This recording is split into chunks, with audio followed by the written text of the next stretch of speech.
This video contains news and analysis related to a recent terror attack in Kashmir. The content may include sensitive visuals and discussions that could be distressing to some viewers. Viewer discretion is advised. We strongly condemn all forms of violence and terrorism. The purpose of the content is solely to inform and create awareness based on verified reports. বাহ এবার হয়েছে স্বাদ হ্যাঁ অপূর্ব স্বাদ এমডিএচ এর চাঙ্কি চাট মশলা জীবনে আসল স্বাদ জাগলো আসল মশলা এসএস এমডিএচ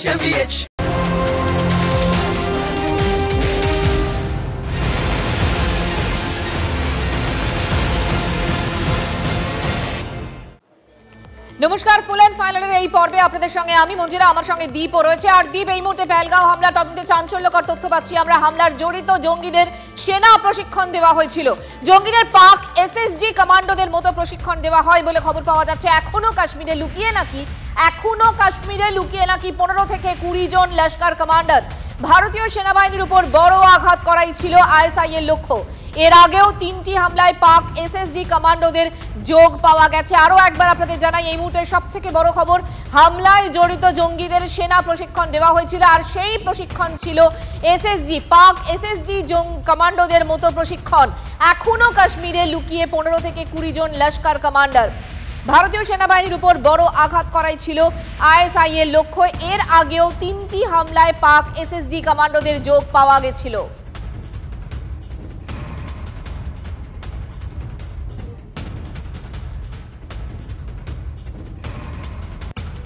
এবং তারও একটা খবর আমাদের নজর রাখতেই হবে পাক জঙ্গিদের টার্গেট কি এবার ভারতবর্ষের জেলগুলি এই খবরই পাওয়া যাচ্ছে এই মুহূর্তে এখন যে খবর পাওয়া যাচ্ছে জঙ্গিদের টার্গেট এবার জম্মু কাশ্মীরের একাধিক জেল বন্দি জঙ্গিদের ছাড়াতে জেলে হামলা চালাতে পারে জঙ্গিরা গোয়েন্দা সতর্কতার পর বাড়ানো হলো জেলগুলির নিরাপত্তায় মোতায়েন করা হয়েছে কেন্দ্রীয় বাহিনী পেহেলগাঁওয়ের পর এবার জঙ্গিদের লক্ষ্য জম্মু কাশ্মীরের জেল এখনো পর্যন্ত যে খবর পাওয়া যাচ্ছে জম্মু কাশ্মীরের একাধিক জেলে যে সমস্ত দুষ্কৃতীরা তাদের বন্দি করে রাখা হয়েছে এবার তাদের ছাড়াতে চায় লস্কর তার মানে ভারতের বুকে আরো তীব্র আঘাত হানতে চায় লস্কর জঙ্গিরা এই সতর্কতা পাওয়ার পরেই কেন্দ্রীয় গোয়েন্দারা তারা যে খবর পেয়েছেন সেই খবর পাওয়ার পর জেলগুলির নিরাপত্তা বাড়ানো হয়েছে এবং কেন্দ্রীয় বাহিনী মোতায়েন করা হয়েছে জেলগুলির নিরাপত্তায় আপনাদের দেখিয়েছিলাম যে এই যুদ্ধের আবহের মধ্যে সীমান্ত এলাকাগুলো আরো সেখানে তৎপরতা বাড়ছে কারণ সেই সীমান্ত এলাকাগুলো নিয়ে কিন্তু যথেষ্ট চিন্তার কারণ রয়েছে উদ্বেগ রয়েছে আর তাই যুদ্ধের আবহে আরো নিশ্চিদ্র করা হচ্ছে ভারতের সীমান্ত 16টি নতুন ব্যাটালিয়ন পেতে চলেছে বিএসএফ নতুন ব্যাটালিয়নে মোতায়েন হবে প্রায় 17,000 জওয়ান ওয়েস্টার্ন এবং ইস্টার্ন কমান্ডে তৈরি হবে 2টি ফিল্ড হেডকোয়ার্টার খুব শীঘ্রই ছাড়পত্র দিতে চলেছে কেন্দ্র এই যে সীমান্ত এলাকার তৎপরতা সেই ছবিটা আপনাদের সামনে তুলে ধরবো প্রসেনজিৎ এই মুহূর্তে আমাদের সঙ্গে সরাসরি রয়েছেন আমাদের প্রতিনিধি প্রসেনজিৎ একদম দেখো একদিকে যখন পাকিস্তানের যে সেনাবাহিনী তারা তাদের চাকরি ছেড়ে চলে যাচ্ছে সেখানে ক্রাইসিস দেখা দিচ্ছে আর ঠিক তখনই তার উল্টো ছবি এবং কতটা অ্যাডভান্স ভারত আরও 16টা ব্যাটালিয়ন তৈরি করবে নতুন করে 16টা ব্যাটালিয়ন বিএসএফের সেখানে প্রায় 17,000 জওয়ান নিয়োজিত হবেন যারা একদিকে পাকিস্তান সীমান্ত অন্যদিকে বাংলাদেশ সীমান্তে পাহারার কাজ করবেন এবং শুধু তাই নয় ইস্টার্ন এবং ওয়েস্টার্ন কমান্ডের ক্ষেত্রে দুটো একদম ফিল্ড হেডকোয়ার্টার কিন্তু তৈরি হবে এবং সম্পূর্ণ এই বিষয়গুলোর ছাড়পত্র অতি দ্রুত দিয়ে দেওয়া হবে ভারত পাক যুদ্ধের আবহেই কিন্তু ভারতের আভ্যন্তরীণ নিরাপত্তার ক্ষেত্রে সীমান্ত সুরক্ষার প্রশ্নে ভারত কতটা সক্রিয় কতটা সদর্থক ভূমিকা নিচ্ছে এই সিদ্ধান্ত কিন্তু তারই প্রমাণ বলে মনে করা হচ্ছে প্রসেনজিৎ আপাতত তোমাকে ধন্যবাদ অর্থাৎ আরো 16টা নতুন ব্যাটালিয়ন পেতে চলেছে বিএসএফ এবং নতুন ব্যাটালিয়নে মোতায়েন হবে প্রায় 17,000 জওয়ান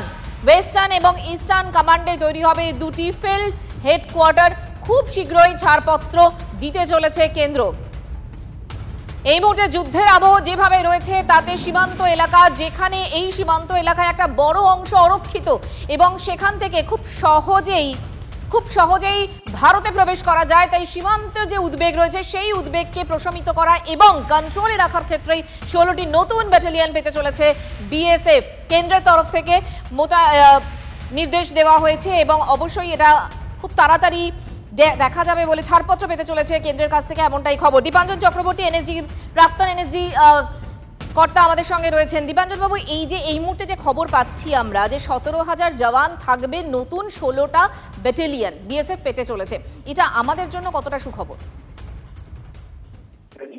নিঃসন্দেহে খুবই ভালো পদক্ষেপ কেন্দ্র সরকারের, তবে এটা কিন্তু ইমিডিয়েট পাওয়া যাবে না। এটা অনেকদিন থেকেই এ নিয়ে চলছিল চিন্তা ভাবনা। ইভেন হোম মিনিস্ট্রি থেকে প্রপোজাল গেছিল, বিএসএফ থেকে হোম মিনিস্ট্রিতে আসে, হোম মিনিস্ট্রি থেকে স্ট্যান্ডিং কমিটিতে যায়, ফাইন্যান্সের অ্যাপ্রুভাল হয়, এগুলোতে বেশ টাইম লাগে। এই একটা ইউনিট খাড়া করতে, তৈরি করতে, রেডি অপারেশনাল করতে মিনিমাম 6 থেকে 8 মাস সময় লাগে।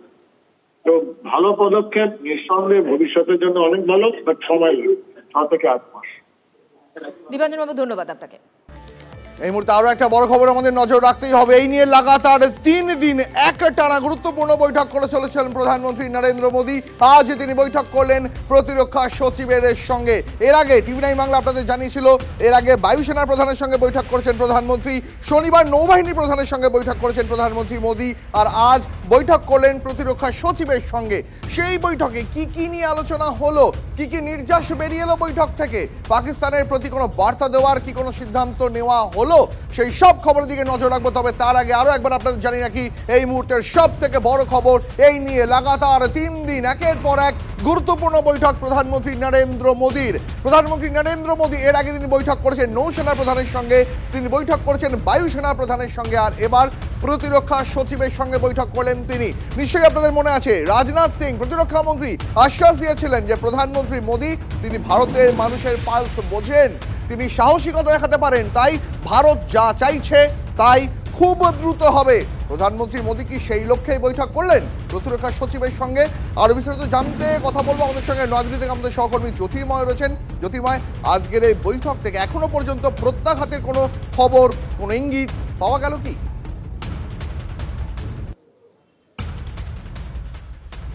দেখো, পরপর 3 দিন 3টে বড় বৈঠক হয়েছে। আজ ডিফেন্স সচিবের সঙ্গে বৈঠক করেছেন প্রধানমন্ত্রী নরেন্দ্র মোদী, এবং এর আগে নেভি এবং তার পাশাপাশি এয়ারফোর্সের চিফের সঙ্গে তিনি বৈঠক করেছেন।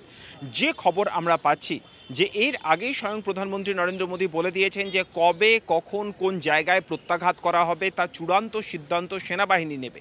কিন্তু এর পাশাপাশি রুটিন যে প্রিপেয়ার্ডনেস, অর্থাৎ এই মুহূর্তে দাঁড়িয়ে এই প্রত্যাঘাতের জন্য এবং দেশের প্রতিরক্ষা ক্ষেত্র যাতে সম্পূর্ণভাবে সুরক্ষিত থাকে, ডিফেন্স সিস্টেম যাতে সম্পূর্ণভাবে সুরক্ষিত থাকে, তা তত্ত্বাবধান করছেন স্বয়ং প্রধানমন্ত্রী নরেন্দ্র মোদী।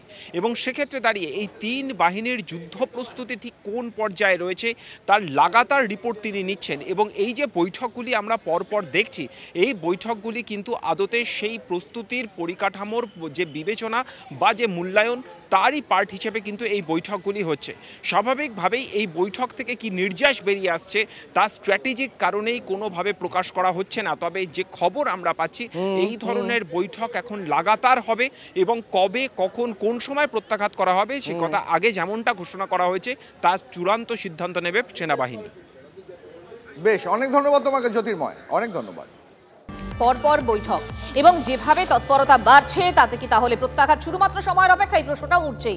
এরই মধ্যে ভারতের হাত থেকে বাঁচতে রাষ্ট্রপুঞ্জে শরণাপন্ন পাকিস্তান। আজ বৈঠকে বসছে রাষ্ট্রপুঞ্জের নিরাপত্তা পরিষদ। জঙ্গি পাঠিয়ে মানুষ খুনের পর এখন পায়ে পড়ছে ইসলামাবাদ। প্রত্যাঘাতের ভয়ে উপমহাদেশে শান্তি বিঘ্নিত হওয়ার দোহাই শরীফের। সন্ত্রাসবাদ, সন্ত্রাসে মদতদাতাদের শাস্তি দিতে হবে। পেহেলগাঁও হামলার পরই প্রতিক্রিয়া দিয়েছিল রাষ্ট্রপুঞ্জ। ভারতের রুদ্ররোষে থরহরিকম্প পাকিস্তান। হামলার হাত থেকে বাঁচতে ভারতেরই বন্ধুর শরণাপন্ন ইসলামাবাদ। ভারতকে শান্ত করুন, রাশিয়ার কাছে কাতর আরতি পাকিস্তানের। তাশখান চুক্তির মতো সমঝোতার ব্যবস্থা করুক রাশিয়া। আরজি রাশিয়ায় পাকিস্তানের রাষ্ট্রদূত মোহাম্মদ খালিদ জামালির। আর এই মুহূর্তে আরো একটা বড় খবর পাচ্ছি আমরা। এই মুহূর্তে সব থেকে বড় খবর, সন্ত্রাসের বিরুদ্ধে লড়াইয়ে ভারতের পাশে রাশিয়া। ভারতকে সব রকম সাহায্য করবে মস্কো। প্রধানমন্ত্রী মোদীর সঙ্গে ফোনে কথা হয়েছে পুতিনের। সুমন মহাপাত্র আমাদের সঙ্গে রয়েছেন, জানাবেন আমাদের আরো বিস্তারিত। সুমন, দেখো, রাশিয়া সবসময় ভারতকে সাপোর্ট করে এসেছে। আমেরিকার আমরা দেখেছি উপরাষ্ট্রপতি জেডি ভান্স তিনি সরাসরি ভারতকে সমর্থনের কথা বলেছেন। আর এবার রাশিয়া সরাসরি মোদীকে ফোন করলো রাশিয়ার প্রেসিডেন্ট পুতিন, এবং পরিষ্কারভাবে তারা জানিয়ে দিলেন যে পেহেলগাম হত্যাকাণ্ডে যেভাবে নৃশংসতা দেখা গিয়েছে সেখানে পুরোপুরিভাবে রাশিয়া ভারতের পাশে আছে। অর্থাৎ পাকিস্তানের বিরুদ্ধে ভারতের পাশে গোটা বিশ্ব একত্রিত হচ্ছে। রাশিয়া আমেরিকার মতন শক্তিধর দেশগুলো ইতিমধ্যেই ভারতের পাশে।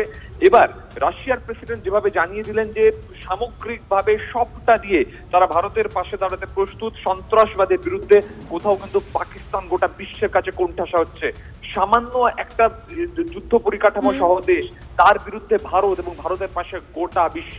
পাকিস্তান কিন্তু হাড়ে হাড়ে টের পাচ্ছে ভারতের বিরুদ্ধে কোনো পদক্ষেপ করলে কি ফল ভুগতে হবে তাদের। সুমন্তবাকে আপাতত ধন্যবাদ। অর্থাৎ সর্বতভাবে সব রকম ভাবে সাহায্য করবে মস্কো ভারতকে, এই মুহূর্তে সব থেকে বড় খবর। এদিকে পাকিস্তানকে শুকিয়ে মারতে আরো এক কড়া পদক্ষেপ করলো ভারত। বন্ধ করা হলো চেনাব নদীর জল। জানি রাখি আপনাদের এই মুহূর্তে বাগলিহার বাঁধ থেকে বন্ধ করা হলো চেনাবের জল। দ্রুতই ঝিলমের কিষানগঙ্গা বাঁধের জলও বন্ধ করবে ভারত।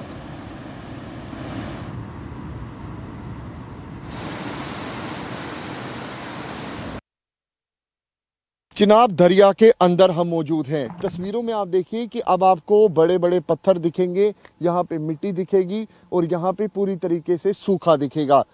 ये वो जगह है जहाँ पर एक वक्त पानी जो है 10 से 15 से 20 फुट तक हुआ करता था, लेकिन आप तस्वीरों में देख सकते हैं कि किस तरीके से ये पूरी तरीके से सूखी हुई है और जो इस साथ में लगती हुई नहर है इसका भी पानी फिलहाल कम हुआ है।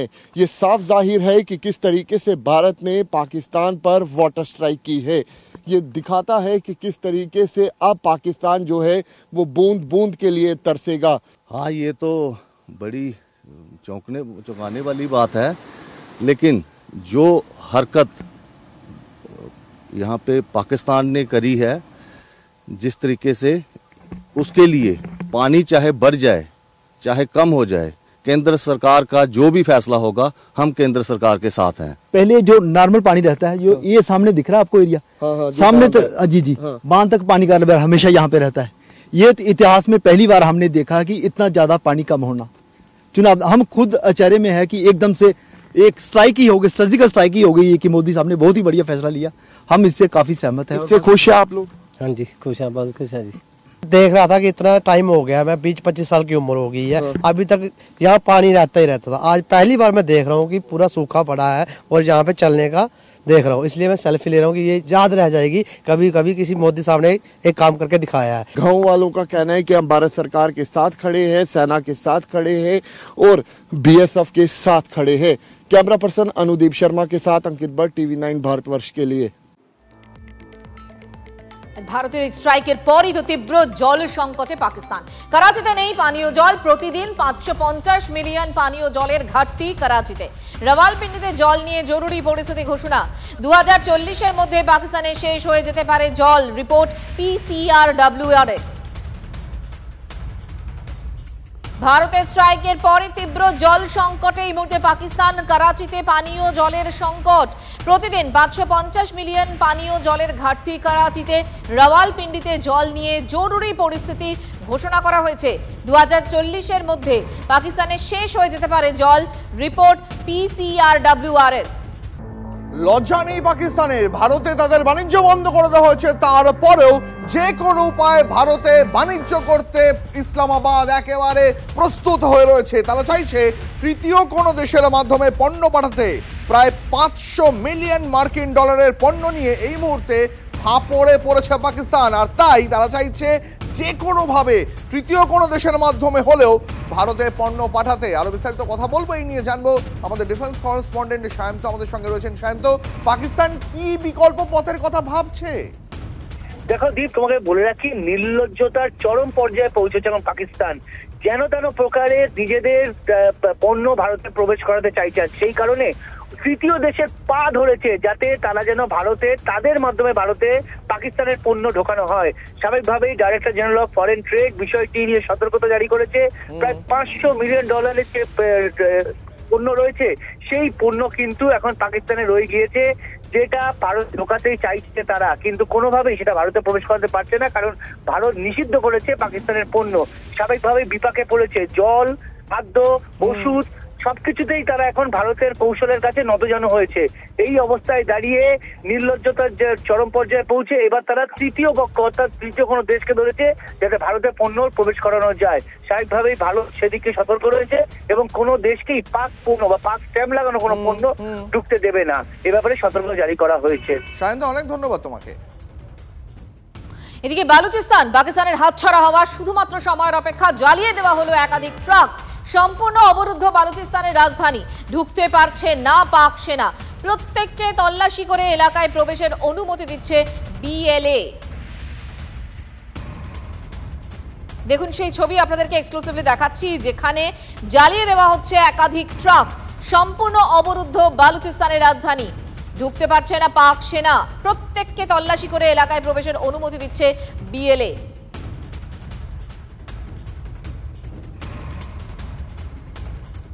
পহেলগাঁওতে নারকীয় হত্যালীলা চালানোর পরেও কি এখনো উত্তর কাশ্মীরেই লুকিয়ে রয়েছে জঙ্গিরা? এখনো পর্যন্ত গোয়েন্দা সূত্রে এমনটাই খবর। আর সেই জঙ্গিদের খোঁজে গোটা জঙ্গল জুড়ে, উত্তর কাশ্মীর জুড়ে এই মুহূর্তে চিরুনি তল্লাশি শুরু করেছে যৌথ বাহিনী। সেই ছবি দেখাবো আপনাদের। ড্রোন নামিয়ে একেবারে অত্যাধুনিক কায়দায় জঙ্গিদের খোঁজ চালানো হচ্ছে এবং সেইখানে গোটা উত্তর কাশ্মীরের জঙ্গলগুলি কার্যত চিরুনি তল্লাশি চালাচ্ছে এই মুহূর্তে যৌথ বাহিনী। সেই ছবি দেখাবো আপনাদের। উত্তর কাশ্মীরের জঙ্গলে যৌথ বাহিনীর তল্লাশির ছবি দেখাবো আপনাদের, যেখানে এখনো পর্যন্ত মনে করা হচ্ছে পহেলগামে নারকীয় হত্যালীলা চালানোর পর এখনো পর্যন্ত পিওকেতে পালিয়ে যেতে পারেনি সেই জঙ্গিরা। लगातार पहलगाम आतंकी हमले के बाद जहां जम्मू कश्मीर में हाई अलर्ट है और दूसरी तरफ ज्वाइंट फोर्सेस के जवान BSF, CRPF, Jammu Kashmir police, सेना लगातार सतर्क है। जगह जगह पर सुरक्षा को बीफ अप किया गया है। वहीं हाईटेक हथियार लगातार जवानों को थामे गए हैं। वहीं सरहद से लेकर कश्मीर तक तमाम जगहों पर निगरानी है, लेकिन टेक्नोलॉजी का भी सही इस्तेमाल किया जा रहा है, खास तौर पर घने जंगलों के इलाके में। इस समय TV9 भारतवर्ष पर हम आपको सटीक तस्वीरें दिखा रहे हैं कि किस तरह पर्यटन स्थलों के आसपास घने जंगलों में यहां ड्रोन से नजर बनाई जा रही है, क्योंकि ये इलाके घने हैं, हाई टेरेन है, ऊंची पहाड़ियां हैं, काफी चुनौतियां हैं। उसके चलते ड्रोन का इस्तेमाल किया जा रहा है ताकि दुश्मन पर, आतंकी पर, संदिग्ध व्यक्ति पर नजर रखी जाए। ये ड्रोन जो आप आसमान में उड़ते हुए दिख रहे हैं, ये सीधे इन जंगलों में जाकर जवानों को नजर बनाने में मदद करता है। यहां से सीधे लाइन ऑफ कंट्रोल का इलाका है और इस तरफ बाईं तरफ गुलमर्ग का पर्यटन का स्थल है।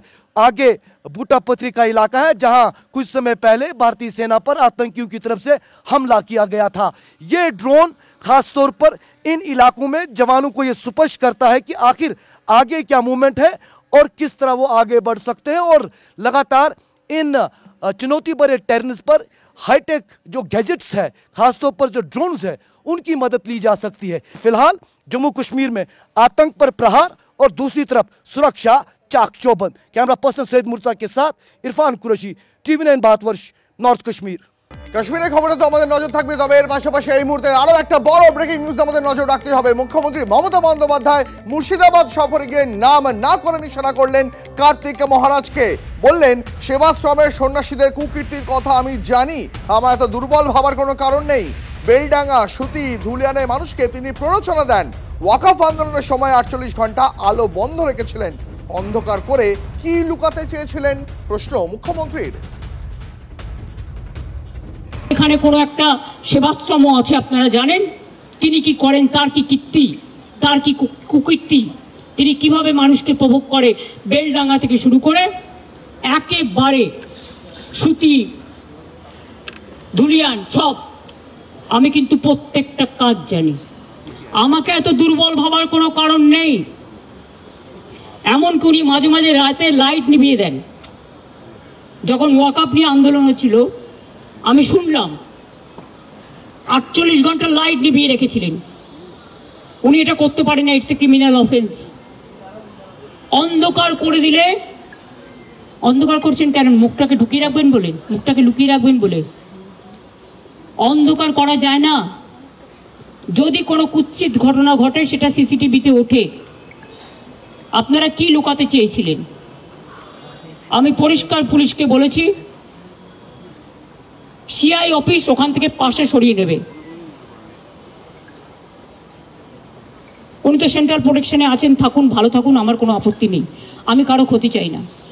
ভারত সেবাশ্রম সঙ্গে দিলীপ মহারাজকে আমি শ্রদ্ধা করি। এখানের ব্যাপারটা একটু আলাদা, এখানে গদ্য পদ্য সদ্য অনেক কাহিনী আছে।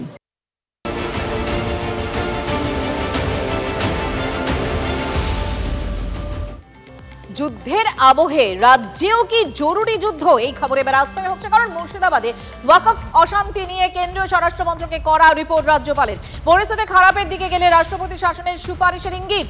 পূর্ব পরিকল্পিত হামলা, স্থানীয় পুলিশ প্রশাসনের ব্যর্থতার উল্লেখ করে রিপোর্ট রাজ্যপালের।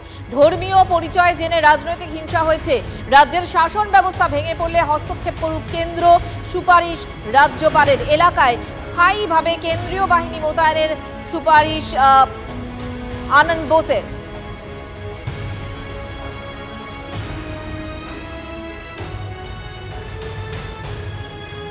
পরিস্থিতি খারাপ যদি হয়, তাহলে সেই পরিস্থিতি খারাপ হলে রাজ্যপালের রাষ্ট্রপতি শাসনের সুপারিশ ঘিরে বিতর্ক তুঙ্গে। রাজ্যপালের রিপোর্টকে স্বাগত জানিয়েছেন বিরোধী দল নেতা। নির্বাচনে জিতে আসা সরকার ফেলতে ষড়যন্ত্র করা হচ্ছে, বিজেপিকে খুশি করতে চাইছেন রাজ্যপাল। আক্রমণ কুণালের। রাজ্যে রাষ্ট্রপতি শাসন জারির মতো পরিস্থিতি নেই, দাবি কংগ্রেসের। আমরা রিপোর্ট ভাষণে আর রাজি নই, রেজাল্ট চাই, উই ওয়ান্ট রেজাল্ট। উনি বলেছেন ফার্দার কিছু হলে রাষ্ট্রপতি শাসন করা হোক, এই ধরনের স্পেসিফিক রেকমেন্ডেশন যেটা রাষ্ট্রপতি শাসনের ক্ষেত্রে হয়, আমার মনে হয় না সেই ধরনের স্পেসিফিক রেকমেন্ডেশন আছে। রিপোর্টটা ওয়েলকাম করার মতো।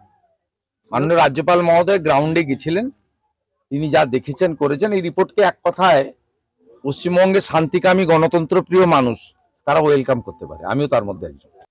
রাজ্যপালের আমি যেটুকু ইংলিশ লিডিং পেপারগুলোতে পড়েছি, কোথাও 356-এর কথা স্পেসিফিক্যালি বলা নেই। টু এক্সপ্লোর দি কনস্টিটিউশনাল পসিবিলিটির কথা বলা আছে। রাজ্যপালকে ধন্যবাদ, তিনি গ্রাউন্ড লেভেল সিচুয়েশনটাকে অ্যাসেস করে যা ঘটনা সেই কথা তুলে ধরেছেন। যে ওই সীমান্তবর্তী এলাকায় সীমান্ত রাখার দায়িত্ব তাদের স্বরাষ্ট্র মন্ত্রকের, বিএসএফ এর। যদি ওপাশ থেকে এপাশে হামলাকারীরা ঢুকে উস্কানি দেয় বা অনুপ্রবেশকারী ঢোকে, এই দায়িত্ব বিএসএফ এর, যেটা দেখেন অমিত শাহ। ফলে রাজ্যপালের সুপারিশে থাকা উচিত ছিল যে বিএসএফকে, যারা নিজেদের দায়িত্ব সীমান্ত রেখা থেকে 15 কিলোমিটারের বদলে 50 কিলোমিটার করে নিয়েছে, তাদের সঠিক দায়িত্ব পালন করতে হবে। সেই সুপারিশের বদলে তিনি বাংলাকে একটু ইঙ্গিতপূর্ণ কলুষিত, একটু বিজেপিকে খুশি করার মতো একটা সুপারিশের ইঙ্গিত কি ইঙ্গিত, যদি কিন্তু এইসব লাগিয়ে তিনি যেটা করেছেন এটা একটা রাজনৈতিক পত্র, উদ্দেশ্য প্রণোদিতভাবে লেখা। রাজ্যকে সত্যি এই মুহূর্তে জরুরি অবস্থা জারি করার মতন পরিস্থিতি তৈরি হয়েছে। আসুন জানার চেষ্টা করি। আমাদের সঙ্গে রয়েছেন আমাদের পলিটিক্যাল ব্যুরো চিফ রাজা চট্টোপাধ্যায়। রাজাদা, আচমকা রাজ্যপালের তরফে মুখ্যমন্ত্রী যখন মুর্শিদাবাদ সফরে যাচ্ছেন তার মাত্র 24 ঘন্টা আগে এমন একটা রিপোর্ট কেন দেখানো হলো, যে রিপোর্ট তিনি স্বরাষ্ট্রমন্ত্রকে পেশ করেছেন, যেখানে তিনি রাষ্ট্রপতি শাসনের সুপারিশ চাইছেন? দেখো, এইটা আমাদের কাছে তো ক্লিয়ার নয় যে মুখ্যমন্ত্রী যাচ্ছেন মানে এটা কাকতালীয় কি না নাকি ইন্টেনশনালি, এটা আমাদের কাছে ক্লিয়ার নয়। এটা আমরা যদি এরকম খুলে বলি তাহলে আমাদের আগে তত ডিপলি জানতে হবে। আমরা এইটাই যাচ্ছি না। ঘটনাচক্রে কোইন্সিডেন্টালি এটা হয়েছে, সিএম যেদিন যাচ্ছেন তার আগের দিন এই রিপোর্টের কিয়দংশ প্রকাশ্যে এসছে। কিন্তু এখানে যেটা সবথেকে ইম্পর্টেন্ট সেটা হচ্ছে উনি কি এরিয়া ভিত্তিক বলছেন কেন্দ্রীয় হস্তক্ষেপ, নাকি গোটা রাজ্যের কথা বলছেন। রাজভবনের আরও they should come out more clearly, আরও সুস্পষ্টভাবে। তার কারণ একটা রাজ্যবাসীর কাছে বাকিরা যেমন দায়বদ্ধ, রাজভবনও তো দায়বদ্ধ, সে তো দায়বদ্ধতার ঊর্ধ্বে নয়। ফলে এইটা পশ্চিমবঙ্গের মানুষের জানার হক আছে যে রাজভবনের তরফে যা রিপোর্ট পেশ করা হয়েছে সেই রিপোর্টে এক্স্যাক্টলি কী কী চাওয়া হচ্ছে বা কী কী সুপারিশ করা হচ্ছে। কোনো গোল গোল কথা থাকলে সেটা মানুষের মধ্যে বিভ্রান্তি ছড়াবে। এক, যে উনি কি মালদা, মুর্শিদাবাদ, উত্তর দিনাজপুর, যেখানে ইসলামিক র্যাডিক্যালিজম বেড়েছে বলে উনি উল্লেখ করছেন, সেই এলাকায় আলাদা করে হস্তক্ষেপের কথা বলছেন? অনেক রকমের হয়। 355 এক ধরনের কেন্দ্রীয় হস্তক্ষেপ, তাতে সরকার পড়ে যায় না, সরকারকে সাহায্য করে কেন্দ্র। কিন্তু এটা ক্লিয়ার হয়ে যায় যে সরকার পারছিল না বলে কেন্দ্রকে সাহায্য করতে হলো, ওটা সহযোগিতা। 356 যদি হয় তাহলে গভর্নমেন্ট টপল করে যায়, মানে তখন রাজ্য সরকারের হাতে আইন শৃঙ্খলা দেখার কিচ্ছু থাকে না। আবার এইরকম একটা অবস্থায় রাজভবন যেটুকু আমরা পাচ্ছি তাতে formulation of a new act, উনি বলছেন একটা নতুন আইন তৈরি করতে হবে যে যদি কোনো রাজ্য আইন শৃঙ্খলা পরিস্থিতি বা এই ধরনের পরিস্থিতিতে ফেল করে, ফেইল্ড স্টেট যদি হয়, সেই ক্ষেত্রে কেন্দ্র সরাসরি কাউকে না বলে হস্তক্ষেপ করতে পারবে। এখন সেটা তো যদির কথা নদীতে, এইটা তো পশ্চিমবঙ্গের জন্য কোনো আলাদা এই ধরনের আইন হতে পারে না। হতে গেলে সংবিধান সংশোধন করে তোমাকে নতুন আইন আনতে হবে। তৃতীয় কথা, উনি বলছেন 1952 ইনকোয়ারি কমিশন অ্যাক্ট। এদিকে আমাদের অবশ্যই নজর থাকবে। তবে এই নিয়ে প্রতিক্রিয়া আপনাদের জানাবো। কলকাতা হাইকোর্টে অবসরপ্রাপ্ত প্রধান বিচারপতি দেবাশিস করগুপ্ত, তার সঙ্গে আমরা কথা বলেছিলাম এই নিয়ে, তিনি কি জানিয়েছেন শোনাবো আপনাদের। রাজ্যপাল যেটা করেছেন, 356 ধারায় যে প্রক্রিয়াটি করতে হয়, এখানে কিন্তু সেই প্রক্রিয়ার কোনো রকম শুরু হয়নি। তিনি কেন্দ্রের স্বরাষ্ট্র দপ্তরকে একটা রিপোর্ট দিয়েছেন এবং উদ্বেগ প্রকাশ করেছেন যে সাম্প্রতিককালে একটি জেলায় যে ঘটনাগুলো ঘটে গেছে সেই সমস্ত ঘটনার পরিপ্রেক্ষিতে, এবং বলেছেন যে এর ফলে ভবিষ্যতে 356 ধারা প্রয়োগের প্রয়োজন হতে পারে। তার সুপারিশ তখনই করবেন যখন রাজ্যপাল মোটামুটি দেখে বুঝবেন যে রাজ্যে উদ্ভূত পরিস্থিতি ফলে সংবিধান অনুযায়ী রাজ্য শাসন আর সম্ভব নয়। এক্ষেত্রে রাজ্যপাল মুর্শিদাবাদে গিয়েছিলেন, গিয়ে সরজমিনে তদন্ত করেছেন, দেখেছেন, দেখে তারপর সুপারিশ করেছেন। তো মানে প্রসিডিংসটা কি রাজ্যপালের সুপারিশেই কি সম্ভব, না সেটা আলটিমেটলি কেন্দ্র? না, রাজ্যপালের সুপারিশের ওপর প্রেসিডেন্টকে স্যাটিসফাইড হতে হবে, সেটা একটা অন্য প্রসেস। সুপারিশ করলেই সঙ্গে সঙ্গে হয়ে যায় না। প্রেসিডেন্টও তার নিজের, প্রেসিডেন্ট মানে সেন্ট্রাল গভর্নমেন্ট, তারাও তাদের নিজের মতামত সেটা দেন, সেটা দেখেন। রাজ্যপালের এই 356 সুপারিশের ইঙ্গিত সম্পর্কে কোনো তথ্য নেই বলছেন মুখ্যমন্ত্রী মমতা বন্দ্যোপাধ্যায়। मेहरबानी करने चाहूँगी, हमारा पास ऐसा कोई जानकारी, कोई इन्फॉर्मेशन नहीं है। And rajyapal is not okay, he is now in hospital.